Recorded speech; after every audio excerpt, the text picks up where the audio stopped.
अब जो एक नया टॉपिक हम पढ़ने जा रहे हैं, रिलीजन्स एंड रिलीजियस प्रैक्टिसेस। ठीक है, इसके अंदर जो हमारा सिलेबस के अकॉर्डिंगली जो था, इसमें एक थीइस्टिक ट्रेंड्स, पौराणिक हिंदुइज्म, वैष्णविज्म, सैविज्म एंड शक्तिज्म। पौराणिक ट्रेडिशंस को हम समझेंगे। भेजा था? शायद नहीं भेजा। अच्छा, मैंने भेजा नहीं है, शायद ध्यान नहीं दिया मैंने। ठीक है, आज शाम तक भेज दूंगा। इस टॉपिक को हम पढ़ेंगे कि शक्तिज्म क्या है, ठीक है, सैविज्म, वैष्णविज्म और शक्तिज्म। ठीक है, ये तीन वर्ड को हमको जानना है, यानी कि जिसको बोला जाता है पौराणिक हिंदुइज्म। क्या बोलेंगे उसको? पौराणिक हिंदुइज्म। ये पौराणिक हिंदुइज्म कब शुरू हुआ, लगभग क्या कहने? एक होता है वैदिक कल्चर, नाम तो सब जानते हैं उसको। तो वैदिक रामायण कब लिखी गई है मालूम है या लगभग आइडिया है आपको? महाभारत का टाइम पीरियड कब माना जाता है? कब का माना जाता है महाभारत का टाइम पीरियड? वेदों से पहले वाला है या वेदों के बाद का है? चलिए, और बच्चों आप लोगों का सवाल है कि जो महाभारत और रामायण हमारी जो किताबें हैं, ये वेदों से पहले की बातें हैं, लिखी हुई है, या वेदों के बाद की है? पहले की है। हाँ बोलिए बोलिए, जो है वो बोलते जाइए, गलत सही को समझ लो। पहले की है? अच्छा, कैसे है पहले की? अपने माइंड से कल्पना बोलिए, कोई दिक्कत नहीं। वेदों से पहले की है?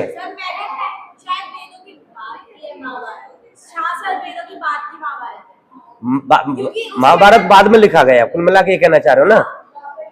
या वेद पहले लिखे गए थे? अच्छा, पक्का ये कंफर्म है? पक्का, मतलब वेदों के बाद में लिखी गई है महाभारत और रामायण, ये मतलब कहना चाह रहे हो ना? तो सबसे पहले पुराने ग्रंथ वेद है। वेदों के बाद में कौन सा नंबर आता है? रामायण का नंबर आएगा या उपनिषद का नंबर आएगा? उपनिषद का, है ना? पहले वेद, फिर ब्राह्मण ग्रंथ, और उसके बाद में क्या आ जाते हैं हमारे? उपनिषद। उपनिषद के बाद में आता है महाभारत।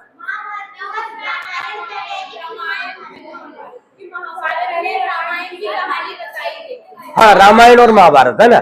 ये ऐसे मतलब इसकी कहानी चलती है, पूरा ऐसा लिखा गया, यानी रामायण और महाभारत बाद के ग्रंथ है। तो रामायण और महाभारत लिखने की क्या जरूरत पड़ गई? सवाल ये देखो, कल भी क्वेश्चन खड़ा किया था मैंने, ध्यान देखिए, सुनिएगा, बड़ा अच्छा ज्ञान देने वाला हूं आज मैं, है ना? अब आपको ये जवाब देने की कोशिश करूंगा कि रामायण और महाभारत क्यों लिखा गया, क्यों लिखा गया, जिसको एपिक्स बोला जाता है हम, ठीक है, एपिक्स कहते हैं। ये लिखा क्यों गया? पहले वेद लिखे गए, फिर उपनिषद ब्राह्मण ग्रंथ लिखे गए, उसके बाद उपनिषद लिखे गए। हम बारी बारी से लिख रहे हैं ना हर चीज। और कोई भी चीज क्यों लिखते हैं? जरूरत के आधार पर।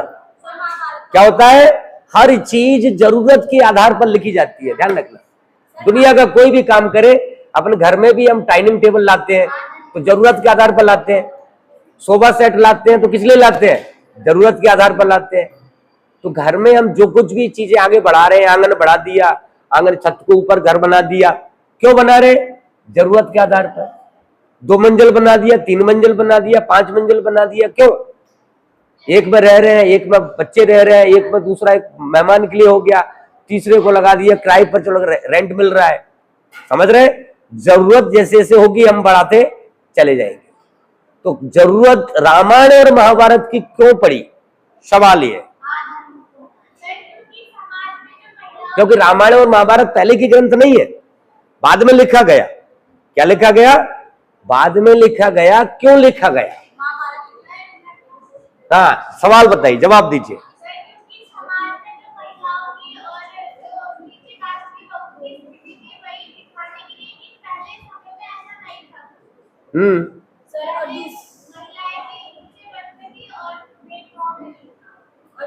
ये भी दिखाएगी कि सत्य के चक्कर में अपने भी पराये हो जाते, अपने भी दुश्मन बन जाते हैं। अच्छा, अपने भी सत्य के सत्ता के कारण अपने भी पराये हो जाते हैं। हाँ ठीक है, तो ये बात तो आपको क्लियर हो गई है कि वेदों के होते हुए उपनिषद क्यों लिखे गए, क्यों लिखे गए थे, कल भी बताया तो थोड़ा सा मैंने। वेद हमारे पास पहले से थे, फिर उपनिषद क्यों लिखे गए, उसमें आत्मा का कॉन्सेप्ट डाला गया, अपडेट किया गया, ठीक है। फिर उपनिषद के बाद में बुद्ध आ गए, और बुद्ध ने क्या कर दिया, दोनों को चैलेंज कर दिया। क्या कर दिया, वेदों को भी चैलेंज कर दिया और उपनिषद को भी चैलेंज कर दिया। तो अब उनके सामने समस्या पैदा हो गई, इनके सामने ब्राह्मण जो थे उनके सामने दिक्कत खड़ी हो गई ना, उनकी बात काट दी गई ना।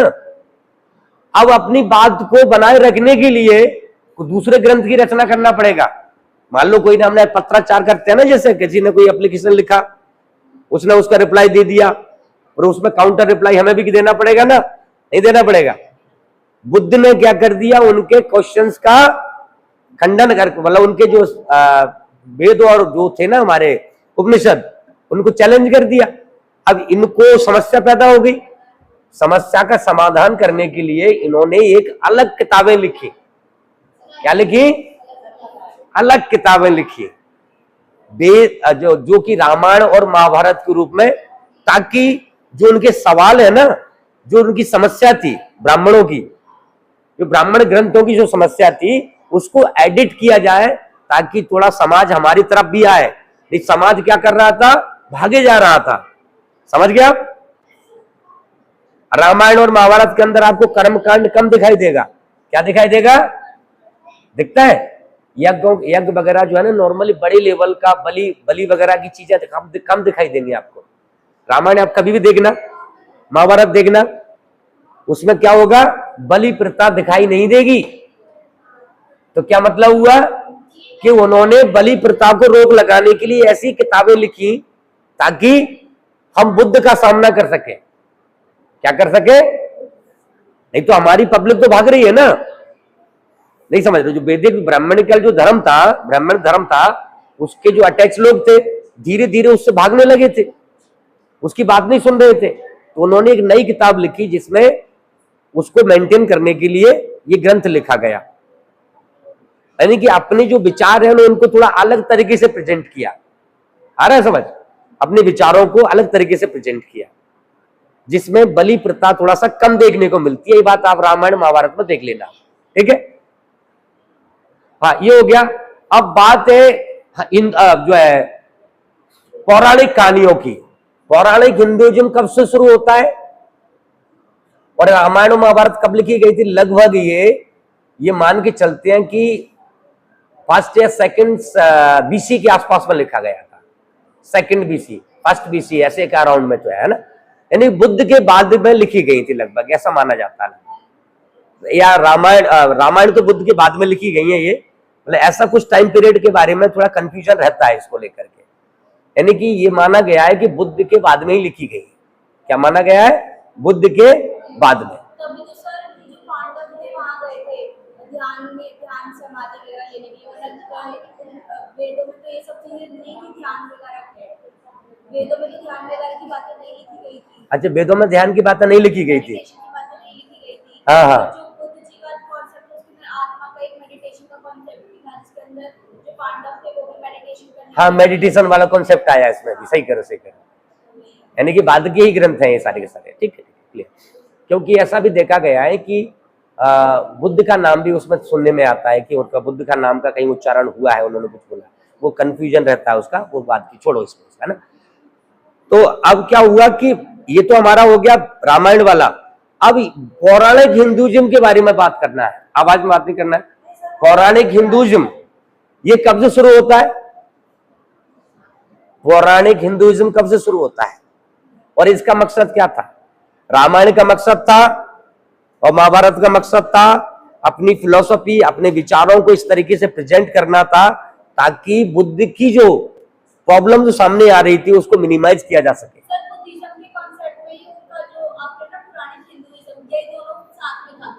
हाँ, उसी को बैलेंस करने के लिए ये सारे ग्रंथ लिखे गए बाद में। क्योंकि बुद्ध जो है ना, बुद्ध के विचार पब्लिक में ज्यादा फैल रहे थे। अब इनको कैसे कंट्रोल किया जाए? पहले ये मांस खाने वाले लोग थे, गाय भैंस खाते थे, ये सच्चाई है। यज्ञों में ये पहले ऐसा चलता था। बलि, जिस गाय को बोलते हैं, जानवरों को बोलते हैं, ये बलि करते थे, करते या नहीं करते थे? वेदों में बलि प्रथा थी। और वही व्यक्ति आज क्या कर रहा है? अंडे नहीं खा रहा है। आप समझ रहे हैं मैं क्या कह रहा हूं? आज हिंदुइज्म के जो लोग हैं, जो अंडे नहीं खाता है, ये कॉन्सेप्ट कहां से आया? अंडे खाने वाला कॉन्सेप्ट कहां से आया कि हम अंडे नहीं खाएंगे, व्रत नहीं करेंगे, हम व्रत करेंगे? व्रत नहीं देखते आप? हाँ, व्रत क्यों करते हैं? ये व्रत वाली प्रथा कब से आई है? हाँ, व्रत वाली प्रथा किसके कारण आई है? वेरी गुड, पौराणिक हिंदुइज्म के कारण आई है। किसकी वजह से आई है? पौराणिक हिंदुइज्म। ये लगभग कब की बात है? पौराणिक हिंदुइज्म कब का माना जाता है? रामायण और महाभारत के बाद का हिस्सा है। किसका है? ठीक है, रामायण महाभारत ग्रंथ लिख चुके थे, उसके बाद में पौराणिक कहानियां शुरू होती है, यानी कि पुराण जिसको बोलते हैं। विष्णु पुराण नाम सुना है आपने? जिसमें विष्णु पुराण की कहानियां चलती है पूरा, है ना, जिसमें अवतार लेता है विष्णु, जो है विष्णु भगवान जो है अवतार लेते हैं। उनके 10 अवतार होते हैं, अलग अलग तरीके से एक्सप्लेन किया गया ग्रंथों में। क्या किया गया बताओ?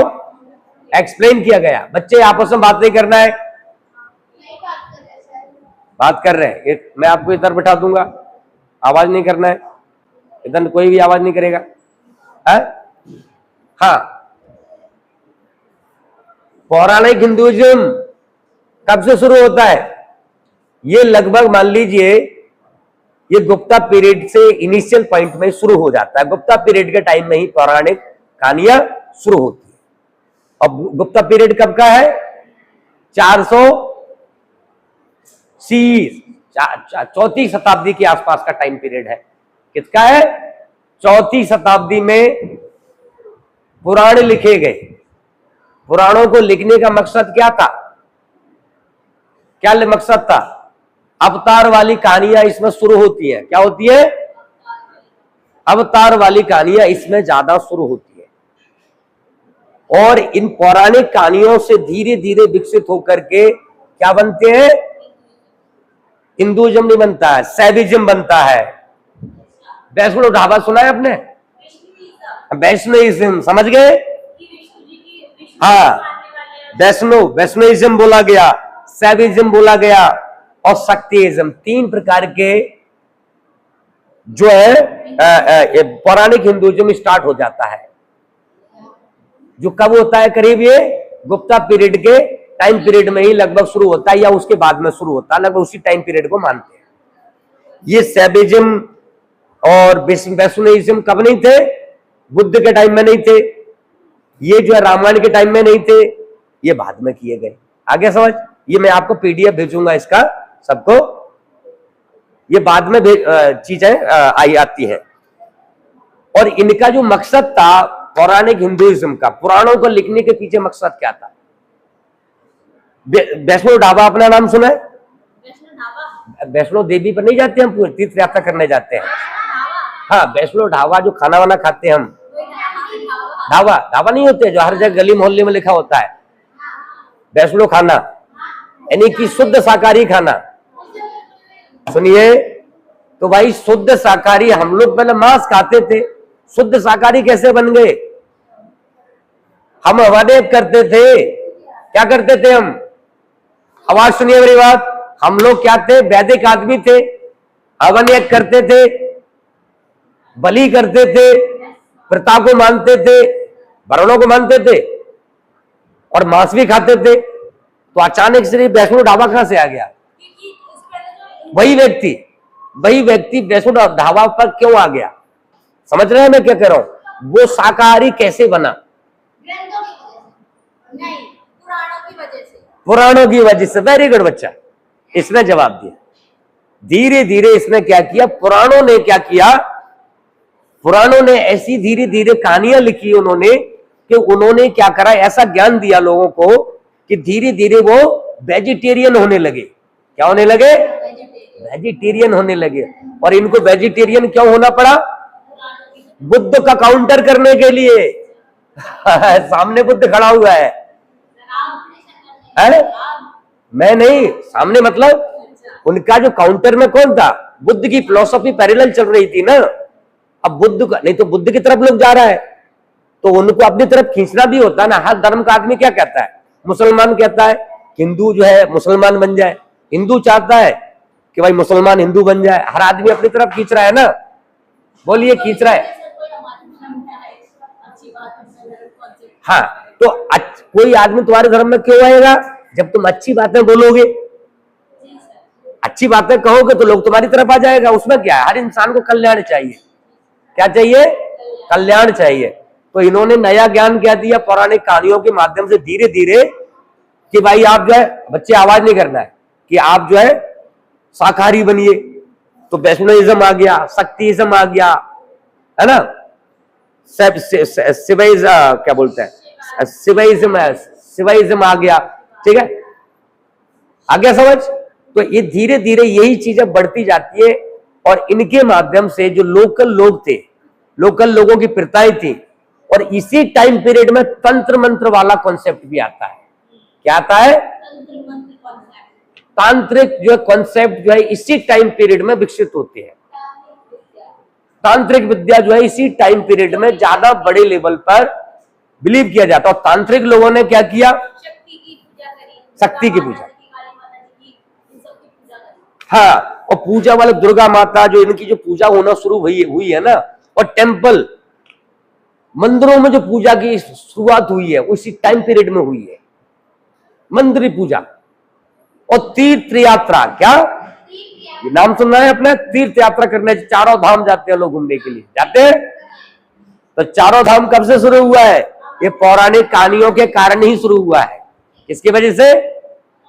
तीर्थ यात्राओं का जो कॉन्सेप्ट आया है ये पौराणिक हिंदुइज्म के कारण आया है, यानी कि पौराणिक कहानियों के, पुराणों के कारण आया है। हाँ, समझ गया? और तंत्र का कॉन्सेप्ट भी इसी टाइम पीरियड में आया। और तंत्र विद्या के जो लोग थे ना, तंत्र विद्या वाले जो लोग थे, वो वेदों को नकारते थे। क्या करते थे? वेदों को नकार दिया था उन्होंने।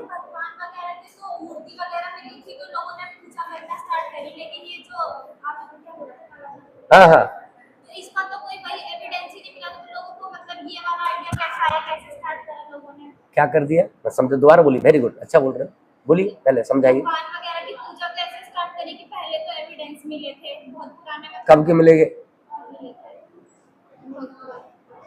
थोड़ा बोलो। सबसे पहले से नटराज की मूर्ति मिली थी तो उनकी पूजा करना स्टार्ट करा। आओ, बुद्ध की भी मूर्ति मिली थी तो उनकी पूजा स्टार्ट करी। तो उससे आइडिया मूर्ति कब मिली? टाइम पीरियड बताओ थोड़ा सा, मिली कब थी? बुद्ध की मूर्ति या नटराज जो भी मूर्ति मिली कब मिली? 100 साल पहले, 200 साल पहले? अंग्रेजों ने खोजी क्या? नहीं, उससे पहले मिल गई थी क्या? मतलब किस टाइम में मिली थी? एंशिएंट टाइम में ही मिल चुकी थी। ठीक है, लेकिन ये बात इसमें देखो, इसमें जो लिखा हुआ है इसको ध्यान से सुनिए कि तंत्र विद्या जो, वैसे तंत्र विद्या का जो कॉन्सेप्ट है ना, ज्यादा जो भाव इस पे जो है तंत्रिज्म पे जो हिस्सा लोगों का आया।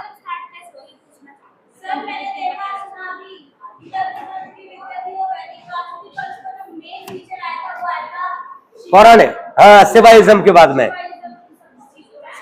हिंदुइज्म है। मतलब ये गुप्ता पीरियड में ही शुरू होता है पौराणिक कहानियों के, जबकि तंत्र विद्या नॉर्मली वेदों में लिखा गया है थोड़ा बहुत, लेकिन उस टाइम में उतना प्रैक्टिस में नहीं था वो। क्या नहीं था वो? प्रैक्टिस में नहीं था। प्रैक्टिस में कब आया ये?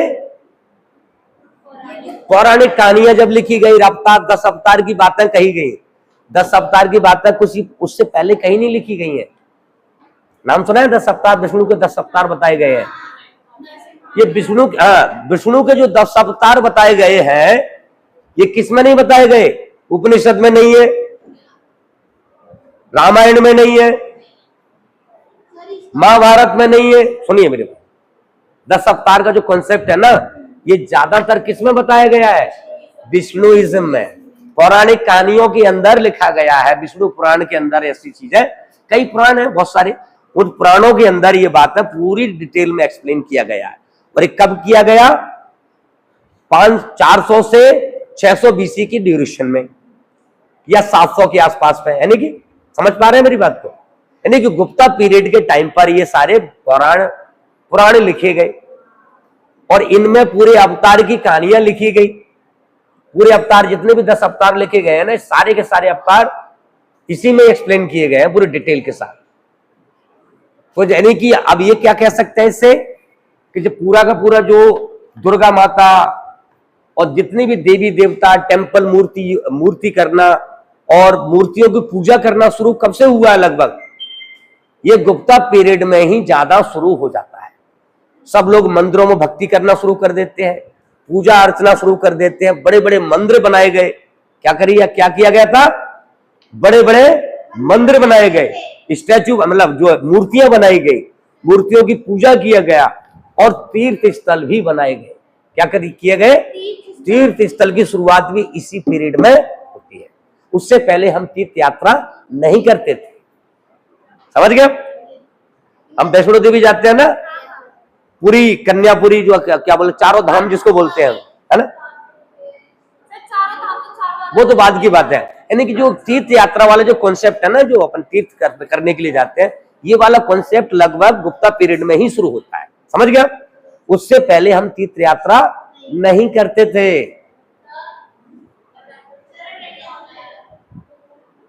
जाना है? अभी थोड़ा सा क्लास खत्म हो रही है, थोड़ा सा एक बार पॉइंट्स और थोड़े से पॉइंट बच्चे हैं, टाइम तो है ना अभी हमारे पास? जाना है? हाँ? क्या नाम है आपका? ओके, मैंने लगा दूं अटेंडेंस। ठीक है, डिस्टर्ब नहीं करना है, नॉर्मल आराम से निकल जाइए। तो आप एक बात मैं क्लियर करना चाह रहा था, क्या क्लियर करना चाह रहा हूं कि ये जो है तंत्र विद्या कब से आती है? इसी टाइम पर।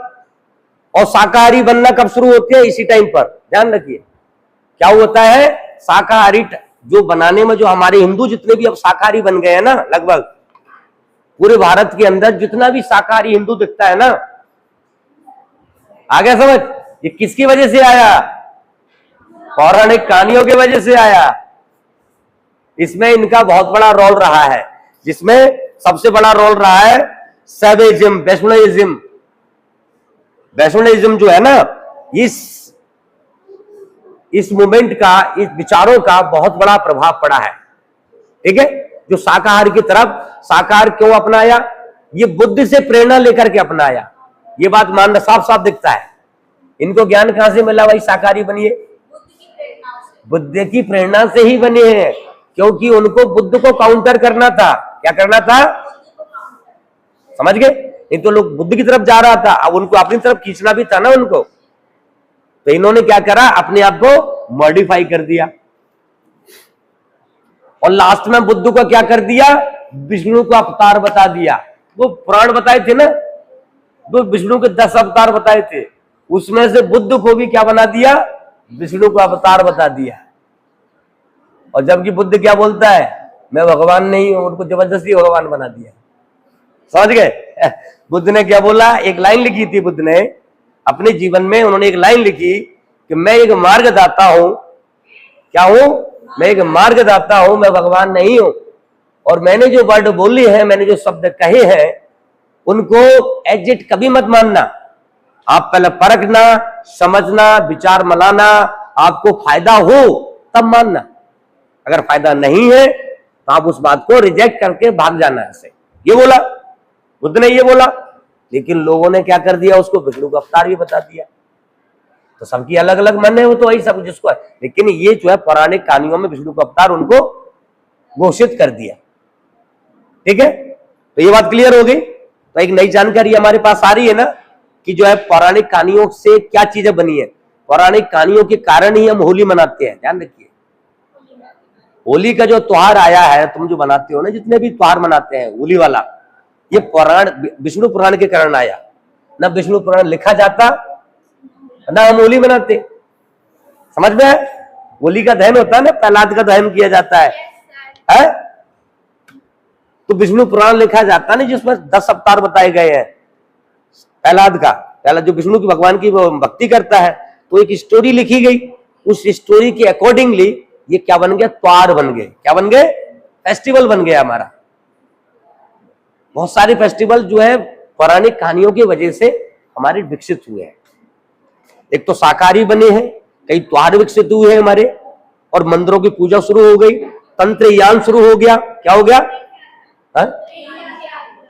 तीर्थ यात्रा शुरू हो गई, तंत्रयान शुरू हो गया। किस टाइम पीरियड में, इसी टाइम पीरियड में। आगे समझ, तंत्रयान शुरू हो गया, तीर्थ यात्रा शुरू हो गई, बड़े बड़े मंदिर बनना शुरू हो गए, लोग पूजाएं करने शुरू कर दिया, लोग कोई शिव शंकर की पूजा करने लगा, अलग अलग टाइप के लोगों ने मूर्ति बनाना शुरू कर दिया। कुछ शिव की मूर्ति बना दिया, किसी ने विष्णु की मूर्ति बना दिया, किसी ने दुर्गा की मूर्ति बना दिया। ऐसे अलग अलग प्रकार की मूर्तियां बना करके लोग अलग अलग एंगल से भक्ति करने लगे। लोग कोई शिव की भक्ति कर रहा है, कोई दुर्गा की भक्ति कर रहा है, तो भक्तिज्म भी आ गया। क्या आ गया इसके अंदर, भक्तिज्म है ना इसमें, भक्तिज्म। तो भक्तिज्म शुरू हो गया। फिर दूसरा एक पॉइंट है इसमें, तंत्रिज्म। तंत्रयान जो है ना, तंत्र वाला, तंत्र विद्या जो है इसी टाइम पीरियड में लोगों ने ज्यादा प्रैक्टिस करना शुरू कर दिया। अब एक लाइन इसमें और लिखी है, सुनिए, एक लाइन अच्छा बोल रहा हूं आपको, कहां है वो, देखिए ये लिखा है, इट रिजेक्टेड द वैदिक एसिटिज्म। सुनिए, तंत्रयान ने क्या कर दिया, तंत्र जो विद्या वाले लोग थे उन्होंने क्या कर दिया, एसिटिज्म को खत्म कर दिया। एसिटिज्म का मतलब होता है जो साधु बनकर के घूमते रहते हैं ना लोग, तपस्या करते हैं, उस टाइप का जो है, वो लगी इससे कुछ नहीं होगा, मंत्र सीखिए। मंत्र क्या सीखिए, हाँ, मंत्र आपके जितना ज्यादा पावरफुल होगा उतना आपको फायदा मिलेगा।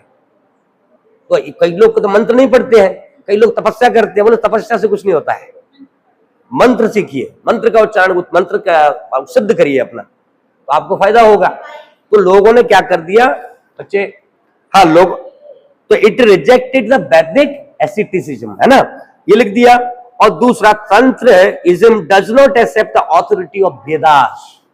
क्या नहीं करता है, वेदों की जो ऑथोरिटी है ना उसको एक्सेप्ट नहीं करता है। किसकी तरह नहीं करता है, वेदों, जैसे कि बुद्ध ने एक्सेप्ट नहीं किया था ना, वैसे ही इन्होंने तंत्र वाले विद्या वाले लोग थे ना, इन्होंने भी बुद्ध को त्याग दिया, सॉरी उसको, वेद को त्याग दिया।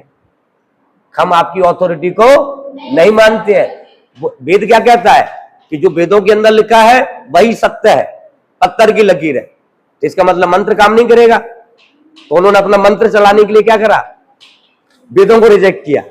आप समझ रहे हैं, एक चीज को अपनी चलाने के लिए दूसरे को रिजेक्ट करना पड़ेगा, ये नियम नहीं है, तभी तो मंत्र चलेगा इनका। तो तंत्रयान ने क्या कर दिया, वेदों को रिजेक्ट कर दिया, जैसे बुद्ध ने वेदों को रिजेक्ट किया था वैसे ही।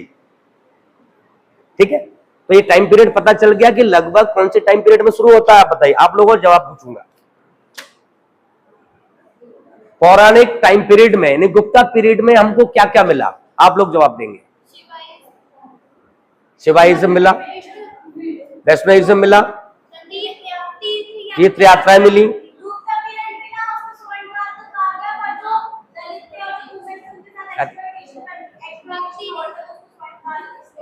हाँ ये भी मिलेगा।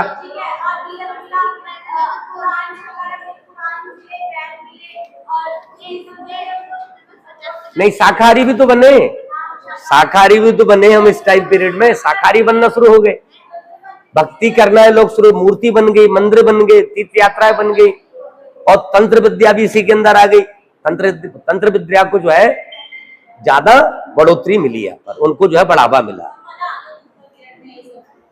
समझ में आया? अब लोगों सोचते होंगे कि भाई ये तंत्र विद्या तो हम लोग बहुत सुन रहे हैं, ये शुरू कब हुई थी? अब माइंड में क्लियर हो गया कब शुरू हुई थी? ये गुप्ता पीरियड में शुरू हुई थी तंत्र विद्या। और मंदिर कब शुरू हुए थे? पूजा पाठ एकदम पूरा बड़ी लेवल की। पहले हम यज्ञ की जगह पर जो यज्ञ करते थे ना, उसका स्थान किसने ले लिया? मंदिरों ने ले लिया। मंदिरों में लोग भक्ति करने लगे, मंदिरों में पूजा या अर्चना करना शुरू हो गया। तो पहले हवन यज्ञ कर्म कांड करते थे ना हमारे ब्राह्मण धर्मों के अनुसार। ब्राह्मण धर्म के अनुसार क्या था? बलि करना है, बड़े बड़े हवन यज्ञ करना है, 2 क्विंटल की फूंक दिया, डाल दिया, हवन में चढ़ा दिया ना, उसको बलि चढ़ा दिया, बकरा चढ़ा दिया, बहुत सारी चीजें करते थे, जानवर काटते थे। अब उस जगह को क्या कर दिया? मंदिर में जाओ, अपना श्रद्धा करो और अपना एक लड्डू चढ़ा के आ जाओ।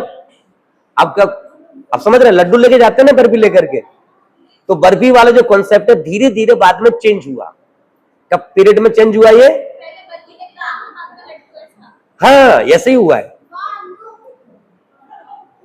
नहीं, पूजा का मतलब ये होगा ना कि मंदिर में आप जाने लगे, पहले आप जो दूसरा सिस्टम करते थे, यानी वेदों की जगह किसने ले लिया? मंदिरों ने लेना शुरू कर दिया। क्योंकि हर इंसान को अपना कहीं ना कहीं वक्त तो गुजारना है, भक्ति तो कोई ना कोई करनी है। पहले वेदों को मानते थे, तो वेदों की जगह क्या मानना शुरू कर दिया लोगों ने? मंदिरों में जाना शुरू कर दिया। तो मंदिरों का दिमाग कॉन्सेप्ट आया कहां से? नहीं, हाँ, गुप्ता पीरियड से, पुराणों की वजह से आया। जो मंदिरों को बढ़ावा मिला वो किसकी वजह से मिला? पुराण के। क्योंकि पुराणों में 10 अवतार बता दिए, दुर्गा के 10 अवतार बताते नहीं, अलग अलग दुर्गा जी के, माता जी के, जो है ना, विष्णु के अवतार, शंकर जी के अवतार, है ना, विभिन्न प्रकार के अवतार लोगों के अलग अलग तरीके से बता दिए गए, एक्सप्लेनेशन किया गया, जिसके कारण से हजारों मंदिर जो भारत में दिखते हैं ना आपको, ये स्थिति थी, ये सब मंदिर के निर्माण और मूर्तियां लगभग का जो कॉन्सेप्ट है वो वहीं से आता है। ठीक है, क्लियर हो गया?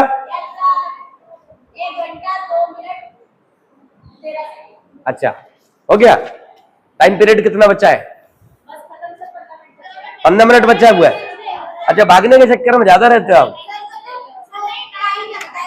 चलिए, चलो 5 मिनट में समराइज करते हो, छोड़ता हूं। Okay, summarise. तो आप लोगों से 5 मिनट में जवाब दीजिए मुझे कि हमने वैदिक पीरियड, जो गुप्ता पीरियड में क्या क्या नई चीजें सीखी, जो आज मैंने अभी बताया, क्या क्या नया नॉलेज आपको मिला, ये बात बताइए। आओ, 2 पॉइंट हो गए। अरे एक एक बोलिए।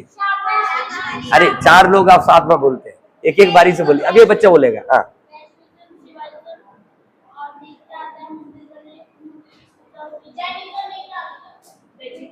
वेजिटेरियन। हाँ, वेजिटेरियन हो गए हम लोग, ज्यादातर वेजिटेरियन की तरफ हम बढ़ने लगे। क्या? हाँ, वैष्णविज्म, शिवाइज्म, है ना। हाँ, और बताइए।